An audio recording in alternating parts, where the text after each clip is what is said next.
do that? It's magic. Is it?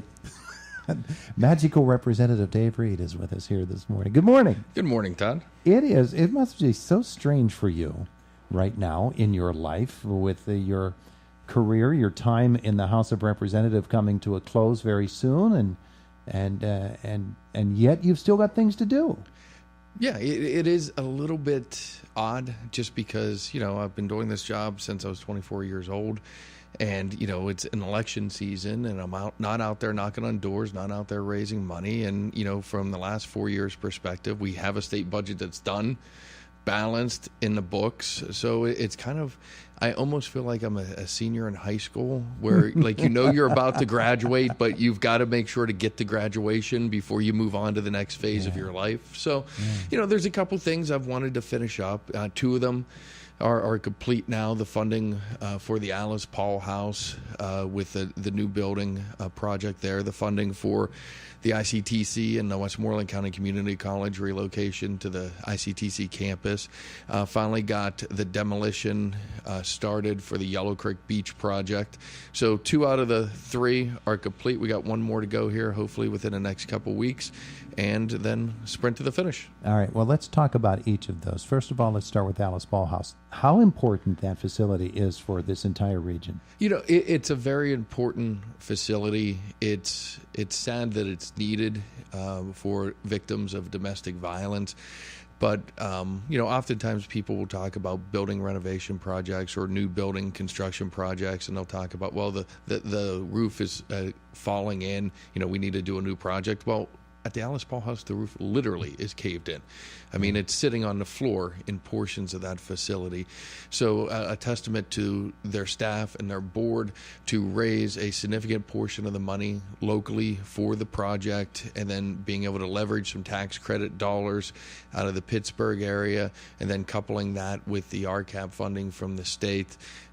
Finally, we'll have a facility that will do the job that's necessary to take care of our victims of domestic violence. Yeah, and there's no other facility like it, no other staff like it really in this area. No, they do an amazing job, and for them to have to continue to try to kind of piecemeal it together over the last couple years as funding came into place.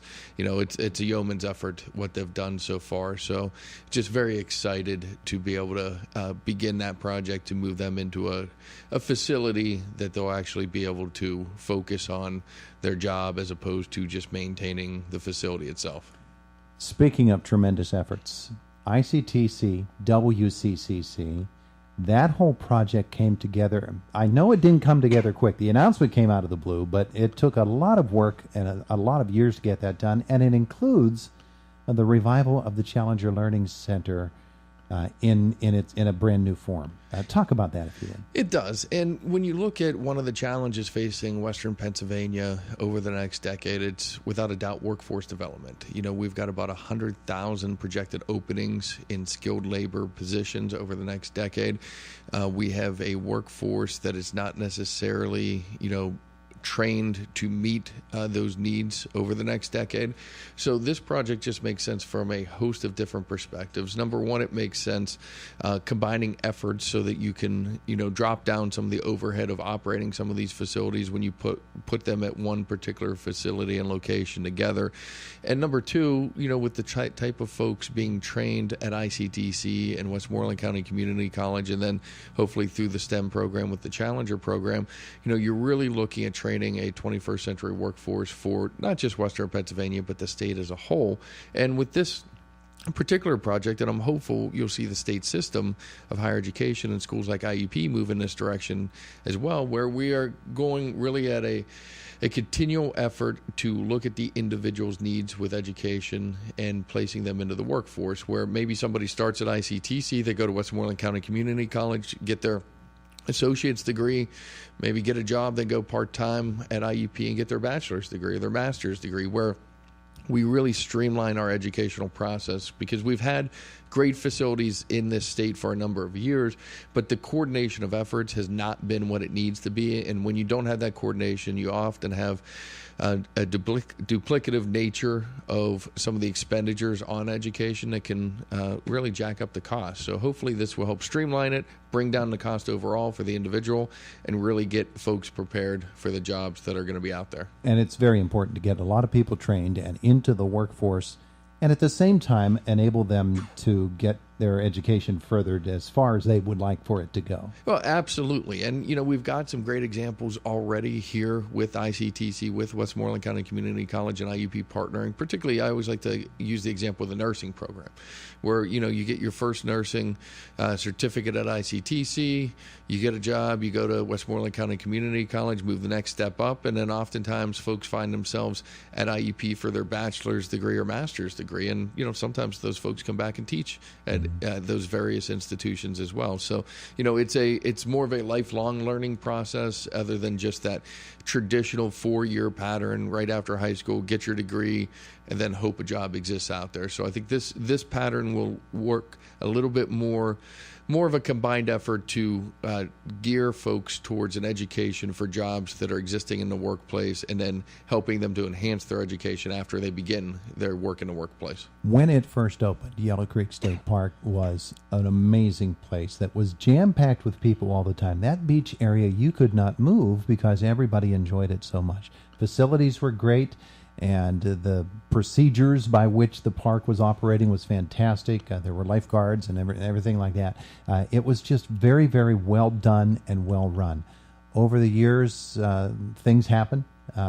Facilities, they need upgrading, and the park falls into disrepair. The staff that is there now is working so very, very hard, and they've done an amazing job. But it's time, isn't it, at Yellow Creek? It is time, and when you look at what's been done in recent years at Yellow Creek, most of the focus has been on the cabin area or the camping area on the other side of the lake, whereas most people, when they think of Yellow Creek, if they're not just out fishing on a boat, they're thinking of the beach area. Mm-hmm. And I think the beach area has been neglected for far too long, and, very happy to be able to work with the Department of Conservation and Natural Resources, Secretary Cindy Dunn, the park manager, James Twerdy, over at Yellow Creek, get some additional funding through the state budget, where they're going to completely rehab the beach area. And then phase 2 of that project, they'll look at the road network going into the beach area over there. They're obviously not going to do that first, because you're going to have some of the heavy equipment going over those roads. You don't want to put in new roads and then ruin the roads during the construction phase. But, very happy right before Labor Day, the staff at the park actually themselves got, a front end loader and a backhoe, and we're out there taking down the old buildings, the old concession stand that hasn't been used for years, the old bathhouse that hasn't been used for years, the old lifeguard shack that was more of just a makeshift changing area. So with those buildings coming down, they're going to start to prepare the beach area for construction that will go into next year, just because of the seasonal changes in temperature and weather around here. But hopefully by the end of next year, you're going to see a completely new and revamped beach area. They already took down some of the old trees that were on the beach, the ash trees that were killed by the ash borer beetle a couple years ago. Going to have some new sand in the area, new bathhouse. So folks will actually have the facilities that, is really deserved at Yellow Creek, to bring it back to that stage where folks want to go there and want to take their kids there, just like I got to do when I was a kid. It's such an amazing park, and all you need to do is drive by and look at it, see the beauty of it. Get out of your car and walk around and see it, and that beach area becomes a really, really vital economic force, too. Oh, I think it's a great opportunity to bring people back to a place where a lot of folks our age have a lot of great memories. He is the State House Majority Leader, Dave Reed, with us. So the session is about ready to get rolling again. Your final session as Majority Leader and as a state representative. When you get back to Harrisburg, what are some of the priority things that you anticipate are going to be raised first of all? Well, I think you're going to see a focus on a number of different issues. With the budget gone and concluded back in June, you're looking at some of the other type of issues that are out there. There's still one vote necessary on reducing the size of the House within the House of Representatives. Hopefully it passes, so that'll go to the voters next spring. We have the issue with the grand jury report from the Attorney General on some of the misconduct within the Catholic Church system out there, and some of the proposed changes, going forward to help make sure that that sort of conduct doesn't happen into the future. So you've got a host of issues that are kind of on the table for consideration this fall. Yeah. Do you see things like happened yesterday with the Legislative Oversight Committee and the PIAA, where they basically said, we're going to keep our hands off of it? You see proceedings like that go, and you say, oh, come on, fellas, can't we just find a solution to this problem? I think there's been a solution needed to that problem for decades.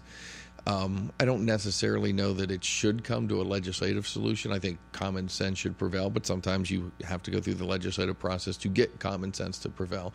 But the system you have out there right now, when you have institutions that, I guess, aren't technically recruiting, but are recruiting for athletic purposes, competing against schools that have a very finite geographic region, it just creates a competitive imbalance. And it's got to be frustrating for the kids and the coaches and the schools and the communities to know that they can have an outstanding season, get into the playoff format, but really have no shot within that format because, you got like a school like Homer City where you're drawn from only Center Township and only Homer City Borough, competing against a school that could draw from 3 or 4 different counties as a private institution.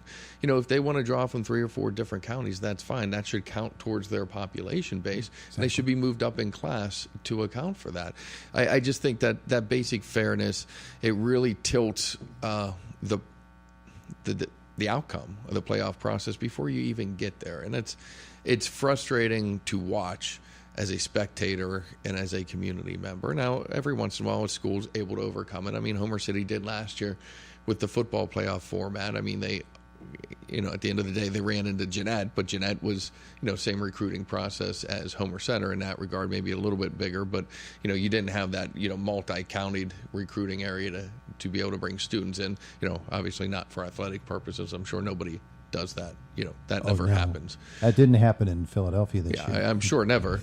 But I just think a basic fairness out there so that the kids are not, their playoff season isn't over before they even get started. Absolutely. All right. So if you find yourself sleepwalking over the course of the next couple of months and knocking on somebody's door in the middle of the night, it's just old habits kicking in there, and don't get yourself arrested for that, okay?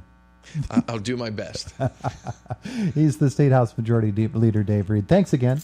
Thanks. It's Indiana in the Morning, and it's 101.1 FM and AM 1160.